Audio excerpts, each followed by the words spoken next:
اعوذ باللہ من الشیطان الرجیم بسم اللہ الرحمن الرحیم وَإِذْ غَدَوْتَ مِنْ أَهْلِكَ تُبَوِّئُ الْمُؤْمِنِينَ مَقَاعِدَ لِلْقِتَالِ،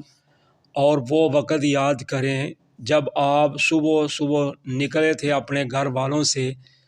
اور آپ جگہ بتا رہے تھے مومنوں کو لڑنے کے لیے، یا ان کو بٹھا رہے تھے مومنوں کو لڑنے کے لیے مورچوں پر۔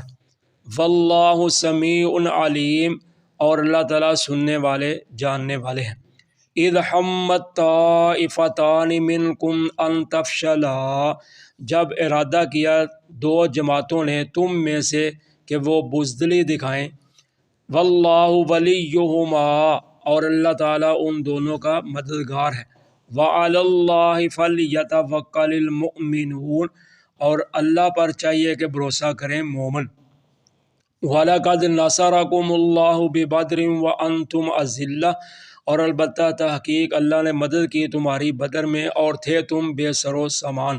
فَاتَّقُوا اللَّهَ لَعَلَّكُمْ تَشْكُرُونَ، بس اللہ سے ڈرو تاکہ تم اس کا شکر ادا کر سکو۔ اِذْ تَقُولُ لِلْمُؤْمِنِينَ أَلَنْ يَكْفِيَكُمْ، جب آپ کہہ رہے تھے مومنوں کو کیا نہیں ہے کافی تم کو، ان یمدکم ربکم، کہ مدد کرے تمہارا رب، بثلاثۃ آلاف من الملائکۃ منزلین، 3000 فرشتوں کے ساتھ جو اتارے گئے ہیں یا اتار کر۔ اب اللہ تعالیٰ نے ان آیات میں 2 واقعات کا تذکرہ کیا ہے، یعنی 2 غزوات کا، ایک غزوہ احد اور دوسرا غزوہ بدر۔ پہلے غزوہ بدر ہوا ہے، بعد میں غزوہ احد ہوا ہے۔ 2 ہجری میں غزوہ بدر ہوا ہے اور 3 میں غزوہ احد ہوا ہے، لیکن چونکہ اللہ تعالیٰ نے پہلے غزوہ احد کا تذکرہ کیا ہے،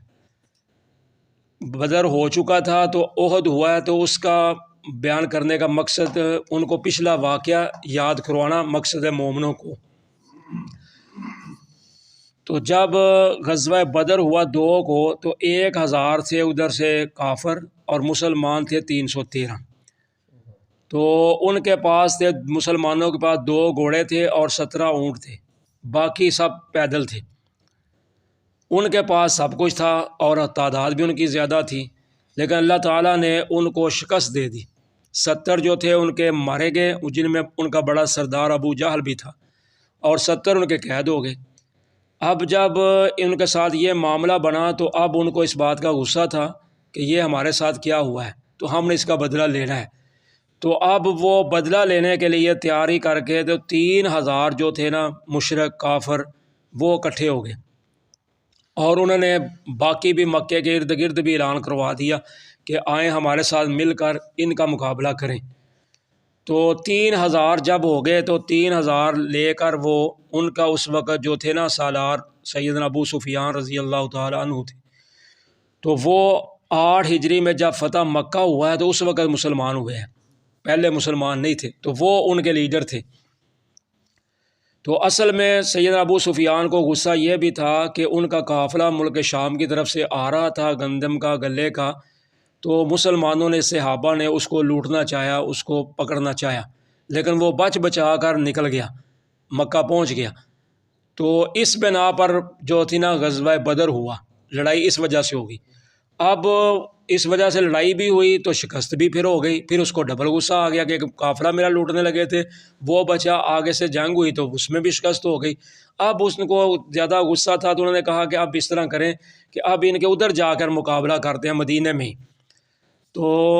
3000 بندہ لے کر وہ احد پہاڑ کے قریب آ گئے۔ اب ادھر جب نبی اکرم صلی اللہ علیہ وسلم کو پتہ چلا تو آپ نے صحابہ سے مشورہ کیا کہ صحابہ اب کیا کرنا چاہیے۔ تو اب صحابہ جو تھے وہ کہنے لگے کہ مدینہ کے اندر رہ کر ہی ہمیں ان کا مقابلہ کرنا چاہیے، اور ان میں اب جو تھا عبداللہ بن ابی جو منافقین کا سردار تھا، اس سے مشورہ لیا تو اس نے بھی یہی مشورہ دیا کہ مدینہ میں ہی اندر رہ کر ہی ان کا مقابلہ کرنا چاہیے، یعنی دشمن آئے گا تو پھر ہم مقابلہ کر لیں گے، پکڑ لیں گے، باہر جانے کی ہمیں کیا ضرورت ہے، بڑھ کے مارتے ہیں، جو کرتے ہیں کرتے رہنے دیں، جب اندر آئیں گے پھر دیکھیں گے۔ لیکن جو صحابہ بدر میں شامل نہیں ہوئے تھے اور وہ جو نوجوان تھے ان کا خون ابل رہا تھا، وہ کہہ رہے تھے نہیں باہر جا کے ان سے ساتھ مقابلہ کرنا ہے، کیونکہ وہ شہادت کے متمنی تھے جہاد کے، تو وہ کہتے تھے نہیں دشمن کو باہر جا کے مقابلہ کرنا چاہیے، ان کو اندر نہیں آنے دینا چاہیے، ان کو ادھر ہی مقابلہ کریں۔ تو آپ نے دونوں کی بات سن لی تو آپ پھر اندر تشریف لے گئے، اپنے حجرہ پاک میں چلے گئے، تو آپ نے جا کر زرہ پہن لی، یعنی سامان حرب پہن لیا، تو پہن کر آپ باہر واپس تشریف لائے۔ تو پھر وہ صحابہ جنہوں نے مشورہ دیا تھا نا باہر نکلنے کا، انہوں نے پھر کہہ دیا کہ حضور اگر آپ مناسب سمجھتے ہیں تو آپ اندر ہی رہ کر لیں لڑائی، ہم بھی آپ کے ساتھ تیار ہیں۔ یعنی انہوں نے سمجھا کہ شاید ہماری وجہ سے حضور نکلے ہیں تو کہیں ہم نے آپ کو ناراض نہیں کر دیا، کیونکہ آپ کا مشورہ یہ تھا اندر رہ کے لڑنا ہے، باقی کا سب کا بھی تھا، تو ہم نے کہا نہیں باہر نکلنا ہے، تو شاید ہماری وجہ سے آپ نکل رہے ہیں تو کہیں ہم ناراض ہی نہ ہو جائیں ہم سے حضور، کہ آپ کے مشورے سے نکل، اگر آپ حضور اندر رہنا چاہتے ہیں تو ہم اس کے لیے بھی تیار ہیں۔ لیکن آپ نے فرمایا نہیں، بس یہ اللہ کے کسی نبی کے لیے لائق ہی نہیں ہے کہ جب وہ ہتھیار پہن لے تو پھر واپس جائے، یہ نہیں ہو سکتا، اب باہر ہی چلیں گے۔ تو اب جب باہر نکلے تو مقام شوط ہے ایک جگہ، ادھر جب پہنچے تو عبداللہ بن ابی منافق جو تھا نا، اس نے 300 آدمی اپنے نکال لیے۔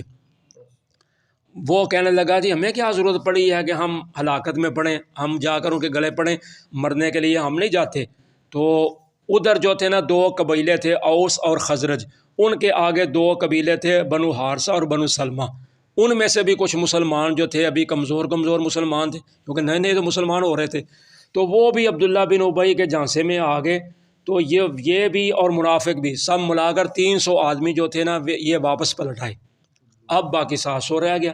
ادھر 3000 تھا، لیکن حضور نکل گئے۔ تو جب گئے تو پھر مقابلہ وہاں ہوا،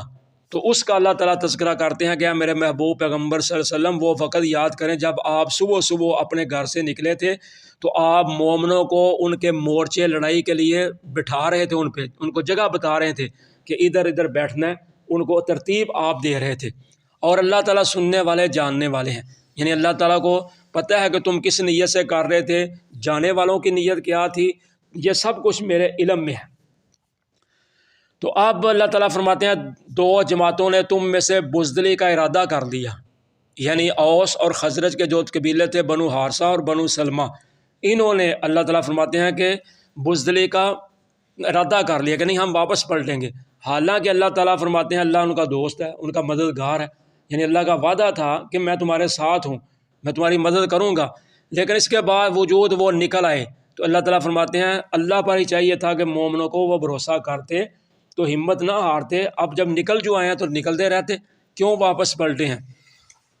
لیکن وہ واپس پلٹ آئے، تو جس کی وجہ سے شکست نہیں ہوئی، ان کی وجہ سے شکست صرف باقی ایک غلطی کی وجہ سے ہوئی۔ آپ نے 50 صحابہ کو ایک درے پہ کھڑا کیا،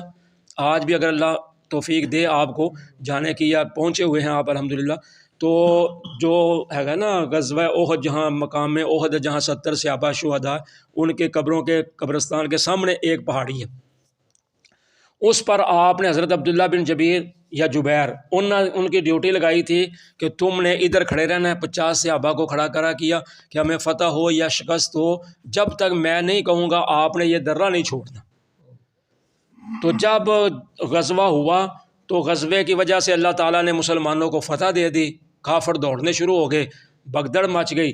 تو جو یہ صحابہ تھے نا اوپر 50، انہوں نے نیچے دیکھا کہ صحابہ مسلمان جو ہیں مال غنیمت اکٹھا کر رہے ہیں، وہ آگے بھاگ گئے ہیں، انہوں نے کہا چلیں نیچے اتریں جی۔ ان کے جو امیر تھے عبداللہ رضی اللہ تعالیٰ عنہ، انہوں نے کہا نہیں بھائی نیچے نہیں اترنا، حضور نے فرمایا تھا جب تک میں نہیں کہوں گا آپ نے نیچے نہیں اترنا۔ انہوں نے کہا نہیں جی دیکھو اصل مقصد تو یہی تھا نا، تو ان کو تو شکست ہو گئی، ہمیں فتح ہو گئی ہے مسلمانوں کو، چلے اترے نیچے، یعنی مقصد یہ تھا کہ ہمیں بھی مال غنیمت ہم بھی اکٹھا کریں، حالانکہ حصہ تو ملنا ہی تھا، لیکن انسان ہے نا تو دل میں آ گیا کہ فتح بھی ہو گئی ہے تو مال بھی صحابہ اکٹھا کر رہے ہیں تو ہم بھی اترے، اور نیچے اتر آئے۔ جب نیچے اترے تو پیچھے سے سیدنا ابو سفیان اور سیدنا خالد بن ولید رضی اللہ تعالیٰ وہ پیچھے تھے، انہوں نے پیچھے سے پھر مل کر حملہ کر دیا، ایسا پھر حملہ کیا کہ مسلمانوں کی جو فتح تھی وہ شکست میں بدل گئی، جہاں 70 صحابہ شہید ہو گئے، نبی اکرم صلی اللہ علیہ وسلم کے 2 دندان مبارک شہید ہو گئے، سر پاک پر کھود کی جو کڑیاں تھیں وہ اندر داخل ہو گئیں، تو یعنی بہت زیادہ حالات خراب ہو گئے، یہ مسلمانوں کو شکست ہو گئی احد میں۔ تو اللہ تعالیٰ فرماتے ہیں کہ اللہ نے تمہاری مدد کی ہے بدر میں جب تم کمزور تھے، یعنی اللہ تعالیٰ وہ ان کو صحابہ کو یاد کروانا چاہ رہے ہیں کہ وہ وقت یاد کرو جب تم کمزور تھے، بے سر و ساز و سامان تھے، تو اس وقت میں نے تمہاری مدد کی تھی، تو اب تو تم پھر تعداد میں بھی زیادہ ہو اور سب کچھ تمہارے پاس موجود بھی ہے، تو تم کیوں یہ کام کر رہے ہو؟ تو اللہ تعالیٰ فرماتے ہیں اللہ سے ڈرو تاکہ تم شکر گزار بن جاؤ، اور فرمایا وہ وقت یاد کرو جب آپ مومنوں کو کہہ رہے تھے کہ کیا تم کو کافی نہیں ہے کہ تمہارا رب تمہاری مدد کرے 3000 فرشتوں کے ساتھ جو اتارے گئے ہیں یا اتارے جائے۔ تو غزوہ بدر میں اللہ تعالیٰ نے 1000 فرشتہ پہلے اتارا، اس کا اللہ تعالیٰ سورہ الانفال میں آگے نامے پارے میں آئے گا، ادھر تذکرہ کیا ہے، 1000 فرشتہ اتارا۔ جب پتہ چلا کہ مکے سے اور لوگ آ رہے ہیں، مشرک کافر اور آ رہے ہیں، پھر اللہ تعالیٰ نے وعدہ کیا کہ میں 3000 اور دوں گا، پھر پتہ چلا کہ اور آ رہے ہیں ان کے کافر پیچھے سے، پھر اللہ تعالیٰ نے فرمایا میں 5000 اور فرشتہ اتاروں گا، لیکن اس تک نوبت ہی نہ پہنچی، نہ 3000 کی نہ 5000 کی، 1000 ہی صرف فرشتہ بدر میں اللہ تعالیٰ نے اتارا، تو 1000 فرشتہ 313 صحابہ ہو گئے، ادھر وہ 1000 تھے، اب مسلمانوں کی تعداد بھی بڑھ گئی، فرشتے بھی آ گئے، تو اللہ تعالیٰ نے ان کو شکست دے دی۔ تو اللہ تعالیٰ مسلمانوں کو غزوہ احد کی شکست کا یہ یاد کروانا چاہ رہے ہیں کہ یہ تمہاری غلطی کی وجہ سے ہوا ہے، ورنہ ایسے نہیں ہونا تھا، کیونکہ میں تمہاری بدر میں مدد کر چکا ہوں جب تم بے سر و ساز و سامان تھے، تو لہٰذا اللہ آج بھی قادر تھا، آج بھی سب کچھ کر سکتا تھا، لیکن چونکہ تم نے نبی پاک صلی اللہ علیہ وسلم کے حکم کی مخالفت کی ہے تو اس لیے تمہیں یہ سزا ملی ہے، ورنہ تمہیں یہ ایسا معاملہ نہیں ہونا تھا۔ جزاکم اللہ خیر۔